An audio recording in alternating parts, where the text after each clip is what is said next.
依家咧我就教點樣去起針啦，同埋左右手嘅姿勢係點樣去揸支針同埋揸條線嘅。咁首先咧就建議咧就用啲粗啲嘅冷先嚇，唔好用啲太幼嘅冷去開始，因為咧你未識嗰個姿勢咧，就太快去用啲好幼嘅冷咧，你就好容易失敗噶啦。咁咧呢度咧就係一條都幾粗嘅冷，咁同埋咧你要見到咧佢其實咧嗰個密度咧，佢唔會啲冷咧勾晒出嚟嘅，佢係收咗喺入邊。咁所以咧你點勾咧，佢其實都唔會點樣搲嘅，係啦。跟住咧就喺線頭嗰度咧，就首先呢度打個交叉，然之後咧呢個圈圈咧就搭入去你嘅嗰堆線嗰度，喺中間咧將呢條線攞翻出嚟，咁就做咗一個生結。咁一邊咧呢一個圈圈咧個生結咧就係短嘅，一邊咧就係長嘅。咁你記得咧，你左手拎住嗰條線係長嗰條啦，你就唔好拎住短嗰條啦，因為你即刻短嗰條咧就冇噶啦，之後就係啦。咁所以呢條咧就留翻去，就係織完晒之後咧，我哋就會將佢收尾。咁呢條咧就收翻落去個織品入邊嘅。咁留多留少就視乎翻你啦。咁如果你初學嘅，咁就留長啲咯。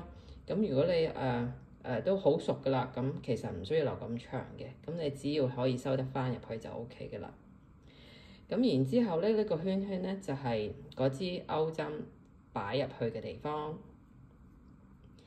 咁之後咧，其實你掹你長嗰條咧，佢就已經鎖緊咗噶啦。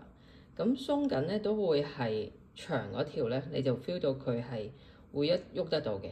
短嗰邊咧，其實佢係喐唔到噶。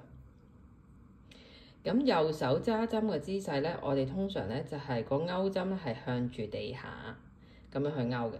咁所以咧你可以好似揸筆咁嘅姿勢啦。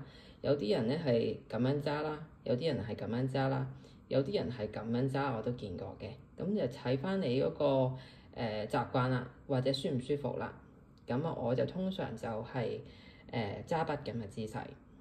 咁個鈎針咧記得永遠係向下，因為你勾嘅時候咧出翻去咧都係用向下嘅方式去出。如果你勾一下個鈎針向咗上咧，咁你好容易整爛啲冷啦，又或者係整錯咗個方向嘅。咁所以咧就係記得右手係一定向下，咁同埋咧記得短嗰條、長嗰條喺左手。咁左手點樣揸冷咧？點樣去 hold 住啲冷咧？通常咧就會係我哋會攞出無名指套住佢 ，OK， 就好似戴住隻戒指咁。咁然之後咧反手過嚟嘅時候咧，我哋就會用到食指頂住條冷，而中指同埋手指公咧，我哋就會撳住呢個結呢個位置。咁你做嘅時候咧，就會係長呢一條冷，長呢一條冷咧，就係去開始去勾噶啦。咁而當你勾下，咁佢越縮越短，越縮越短，咁你就冇冷噶咯喎。咁點做咧？我哋就會要放一放我哋嘅尾指，咁嗰個冷咧就會因應你個食指嘅喐動咧。佢就會越掹越長，咁佢要攞嘅線咧就會越嚟越多咯。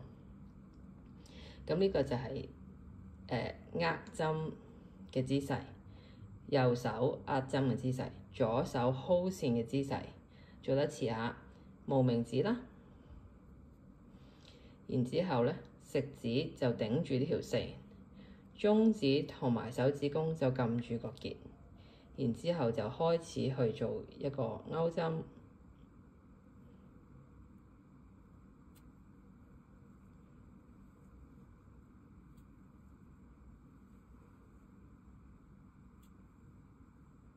大致上就係咁啦。